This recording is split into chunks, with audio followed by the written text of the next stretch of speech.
Eu gostaria agora de convidar a secretária a compartilhar um pouquinho com a gente, falar um pouquinho sobre a questão das escolas municipais, né? Como é que estão os projetos de adequação, em que pé estamos com relação à acessibilidade e inclusão.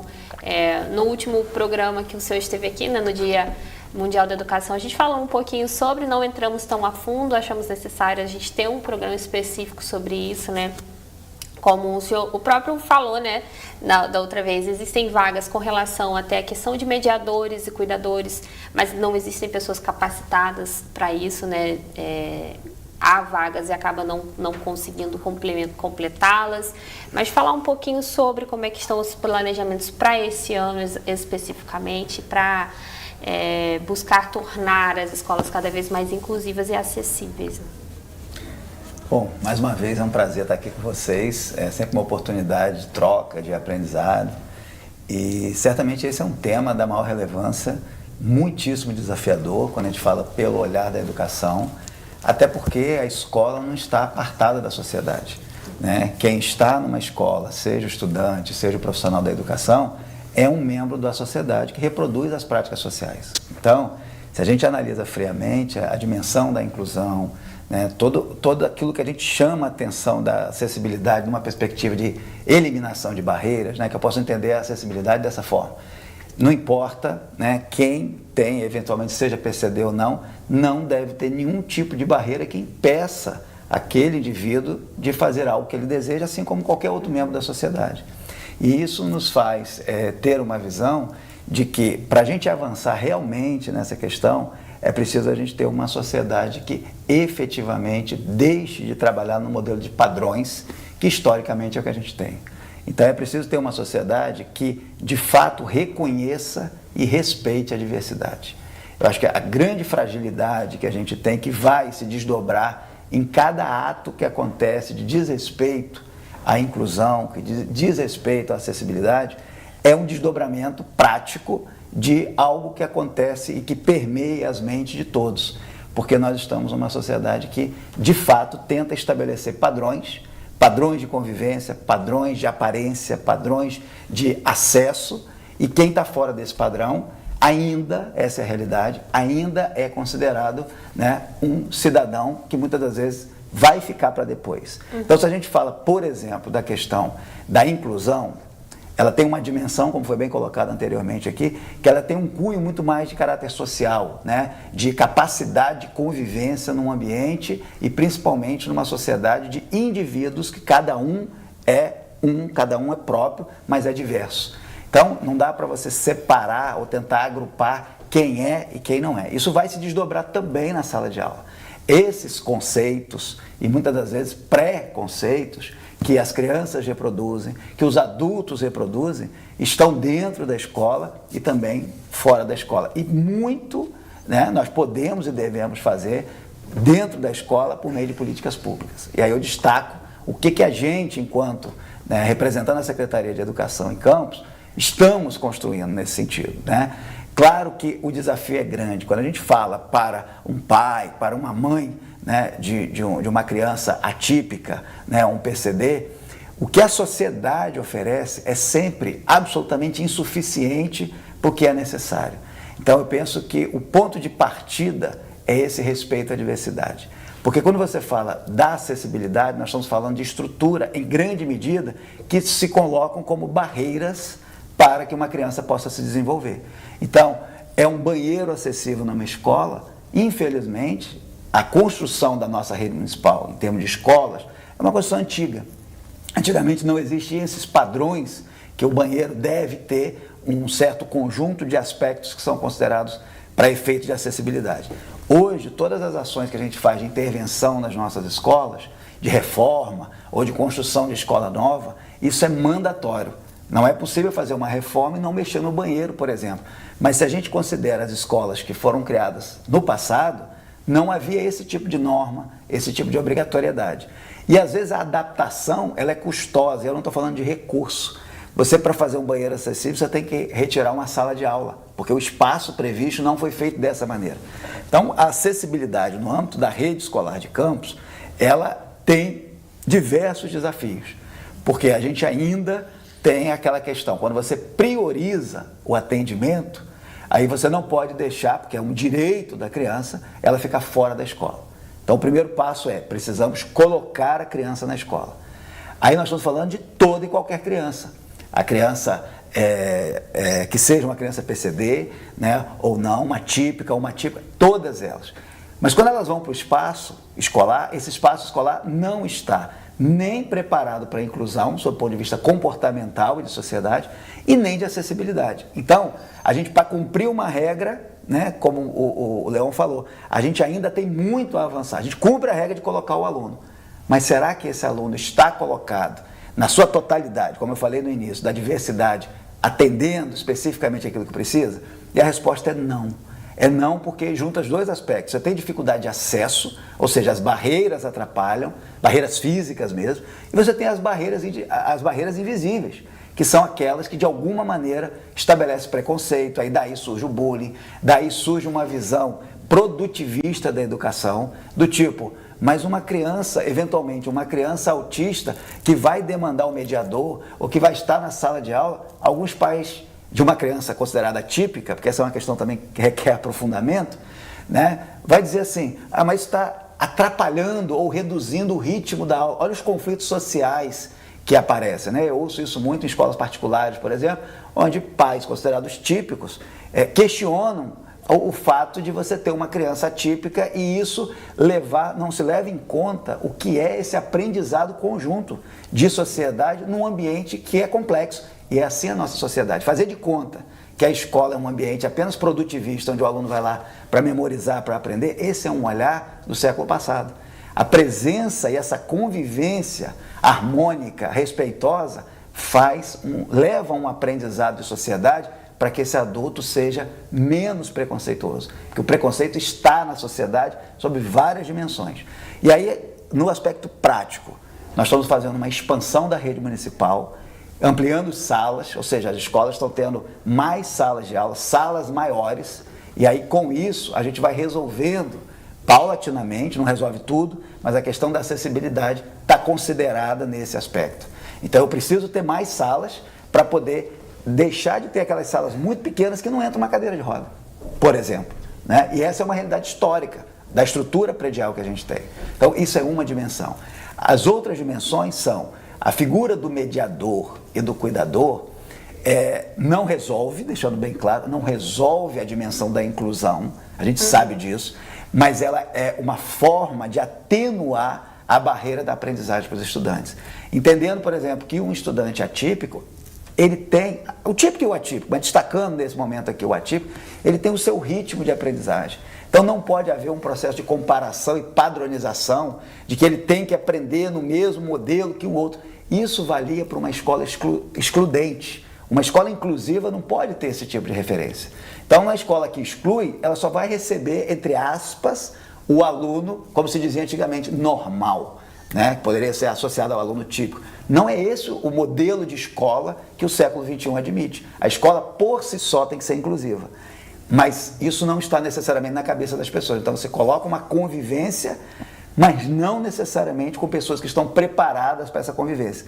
Então, é um porvir, é uma luta contínua. O mediador, ele atenua a dificuldade da aprendizagem, as barreiras de aprendizagem, então se torna também um processo de acessibilidade, nesse caso ao conhecimento, à dimensão pedagógica, embora não seja exclusivo, nem deve, porque se trata de promover a autonomia desse estudante atípico, e ele não vai ter um mediador com ele o tempo todo, 24 horas por dia, então normalmente é um trabalho coletivo, e temos, nesse caso, um profissional com formação pedagógica, o nível superior em pedagogia. Então, isso é uma necessidade do nosso entendimento, mas não é a prática da maioria dos municípios. E, ao mesmo tempo, nós temos o cuidador, que é um profissional muitíssimo importante, que dá uma condição de segurança de saúde na escola, na medida em que ele é um profissional de saúde, ou é um enfermeiro, ou é um técnico em enfermagem, na verdade, ou um auxiliar de enfermagem, e, portanto, ele tem noções caso tenha uma necessidade específica e para uma rotina, eventualmente de alimentação, né, de autonomia para ir ao banheiro. Então, esse conjunto de fatores são atenuantes. Se a gente disser que com isso a gente está resolvendo o problema, nós estamos mentindo, porque não é possível você resolver a acessibilidade e inclusão numa virada de chave. Isso é uma questão cultural dessa sociedade complexa que a gente tem, e eu arrisco dizer dessa sociedade global, porque a gente o tempo todo está sendo desafiado em trabalhar, de certa maneira, a partir de padrões, quando na verdade é preciso que tenhamos a diversidade como centro. Esse sim, o padrão é ser diverso, sim, e não o padrão é seguir alguma regra. Eu gostaria apenas de pedir agora uma fala também do secretário com base nisso. O secretário nos deixa nesse primeiro bloco, vou aproveitar aqui os minutos finais com ele. Vamos lá, essa situação, né, que aconteceu exatamente com a filha da Dani, uma forma talvez de resolver seria ter exatamente, entra na questão da educação que o próprio Leão falou para os pais, mas também dentro da instituição. Você mostrar de uma outra forma para que seja criado aquele olhar na criança de entender que precisa incluir, entender que aquela criança também faz parte, ela está ali com você, não precisa ter os receios que muitas vezes as crianças têm, às vezes trazem de casa. Que tipos de ações, não sei se já acontece, são previstas de acontecer nas instituições municipais, estão previstas para com esse olhar, né, de informação, de inclusão, de trazer para o cotidiano o entendimento de que é necessário esse olhar de inclusão, de acessibilidade. Tem ações previstas não só para as crianças, também para os professores. Muitos deles não são preparados, como esse exemplo, né, para poder incluir e permitir mais acesso às outras crianças. Também o exemplo, né, da informática que a Dani falou. O professor ele tem um olhar de acessibilidade até certo ponto. Existem ações previstas para as instituições municipais com esse olhar? Eu vou te responder, mas eu quero resgatar um ponto que eu achei muito rico, que foi mencionado anteriormente, que é essa questão do individualismo, né, que a gente tem na sociedade. Quer dizer, há uma promoção cada vez maior de um individualismo. E, infelizmente, é um efeito colateral até do uso das tecnologias digitais, que acaba levando cada um para o seu próprio mundo para fazer suas próprias escolhas. Na rede municipal, a gente percebe experiências muito ricas. Por um lado, nós tivemos uma situação de um estudante que veio de uma outra rede, veio de outro município e, entrando na nossa rede, numa escola pública, foi a primeira vez que ele teve uma festinha de aniversário na sala de aula com a turminha dele. Então, observe que já não era uma criança de 8 anos, já vinha estudando desde os 4 anos. Uma criança típica, que eu me refiro. Então, esse ambiente que naturaliza o melhor espaço é a escola. Porque as crianças não vêm com esse preconceito, né? Não vêm de fábrica, por assim dizer. Elas não nascem com nenhum preconceito, mas elas vão sendo moldadas. Então, como foi mencionado aqui, essa questão dos grupos em escolas, subgrupos que há, né? E muitas das vezes daí vem bullying, daí vem aquela coisa de cercear, excluir. Aí um aluno autista tem dificuldade, muitas das vezes, de ser inserido nesses grupos, e não deixa de se sentir excluídos por conta disso. Ou seja, a gente tem uma reprodução, ainda que no âmbito micro, mas daquela pior dor de uma sociedade excludente, que ela o tempo todo quer padronizar. Então, quem são os meus, os iguais, e quem são os diferentes? O que nega, por princípio, esse modelo de uma sociedade que respeita a diversidade. Mas nós temos casos positivos também. Tem uma outra situação de uma aluninha nossa, eu já tive a oportunidade de falar isso aqui no J3N em algum momento no passado, que ela tem deficiência e a deficiência física dela, ela praticamente não tem uma coordenação motora adequada nas mãos e no corpo, então ela precisa de uma cadeira muito específica para que ela possa ter. Com isso ela consegue se alimentar e tal, mas a cadeira dá essa condição para ela. E aí eu tive a oportunidade de fazer a visita na escola para fazer a entrega dessa cadeira, a pedido, né, da mãe, muito ativa, a mãe é muito importante, esse papel também dos pais. E aí o que a gente observou foi uma turma, e nesse caso era uma turma de crianças ainda na educação infantil, de 5 anos. E a menininha absolutamente adorada pela turma. A turma se ajusta para atendê-la e respeita e convive, e ela é mais uma.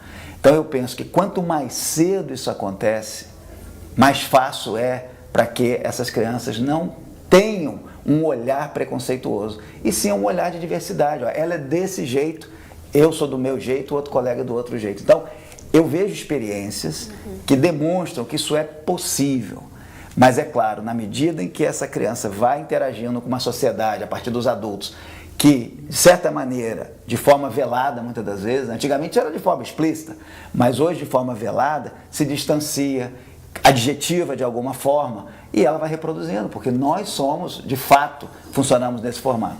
Então tem, a meu ver, muitos casos positivos. Na rede municipal, a gente observa naturalmente que muitos pais estão tendo preferência, inclusive, de trazer seus filhos para a rede, nossa rede municipal, porque entende, apesar dos desafios da rede pública, mas você não vai ter o professor sinalizando de que, ou os pais se envolvendo num sentido crítico, né, de que a inclusão é um problema. Nós temos muitos outros desafios, né, mas a inclusão ela acontece dentro das nossas possibilidades, mas com mais, vamos dizer assim, com o aspecto do respeito vindo primeiro.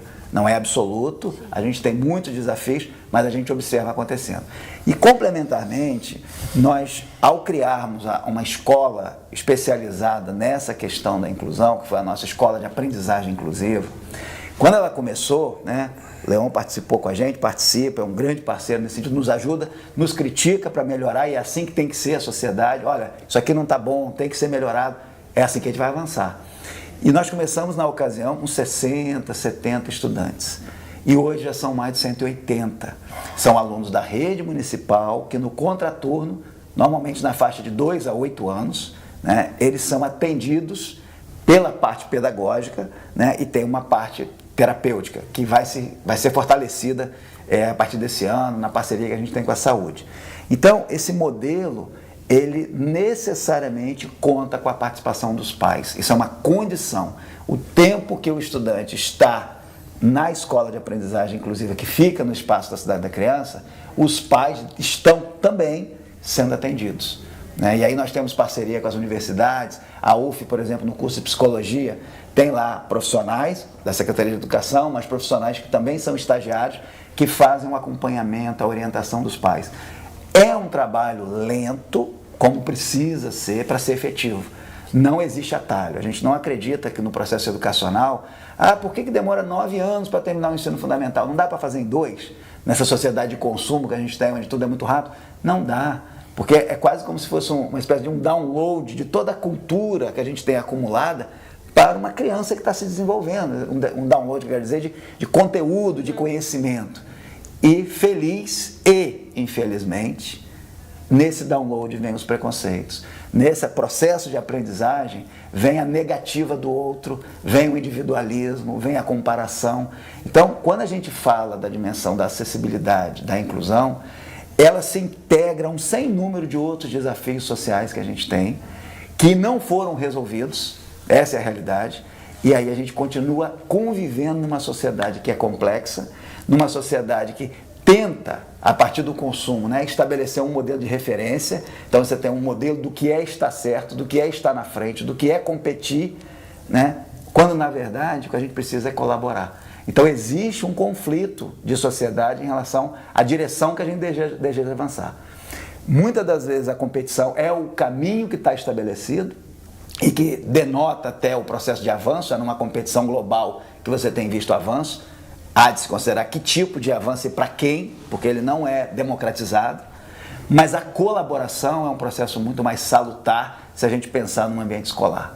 Não adianta nada, numa rede escolar como a nossa, com mais de 230 escolas, se uma escola for de excelência e as outras tiverem dificuldades, a rede está toda prejudicada. Então, é pela colaboração de rede, é pela colaboração dos pais, é pela colaboração dos professores que eu entendo que a gente consegue dar passos. Então, a família tem que estar próxima, necessariamente, porque muitas das vezes a família reproduz preconceito e até mesmo sem saber que está fazendo isso. E aí quem vive essa realidade, que tem essa percepção, certamente já deparou com situações de pais que reproduzem ou ficam inibidos de estar circulando com seus filhos, até pelo olhar de um, de outro, ou porque de alguma maneira sempre aquela leitura de uma sociedade muito acelerada e não respeita que cada um tem seu tempo e cada um é como é. Eu acho que essa construção desse respeito à diversidade está muito no discurso, mas ele não se materializa enquanto sociedade. E isso é prejudicado, para concluir, pelo individualismo.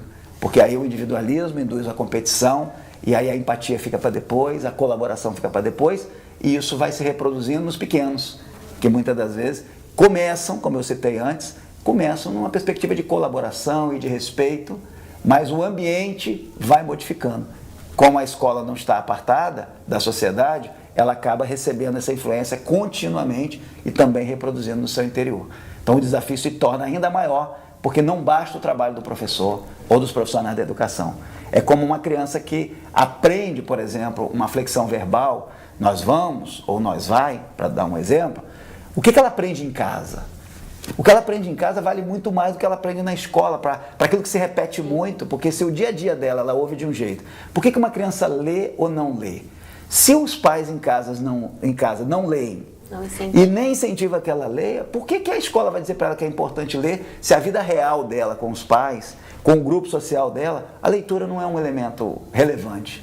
Então, a questão da acessibilidade, a questão da inclusão, ela se integra com ainda mais gravidade numa sociedade que é excludente, numa sociedade que tenta padronizar, e que todos nós reproduzimos isso, inclusive os pais típicos e atípicos em algum momento, porque nós somos membros dessa sociedade justa. Porque não dá para sair brigando com todo mundo também que erra, que peca. É uma construção, e eu penso que ações como essa, de divulgar, como o Leão falou, criar mecanismos que possam estar reunindo esses profissionais, criar escolas que ajudem nesse aspecto, tudo isso vai colocando mais um tijolinho nessa construção social complexa e lenta, mas absolutamente necessária para que a gente possa ter uma sociedade mais justa e muito mais de respeito.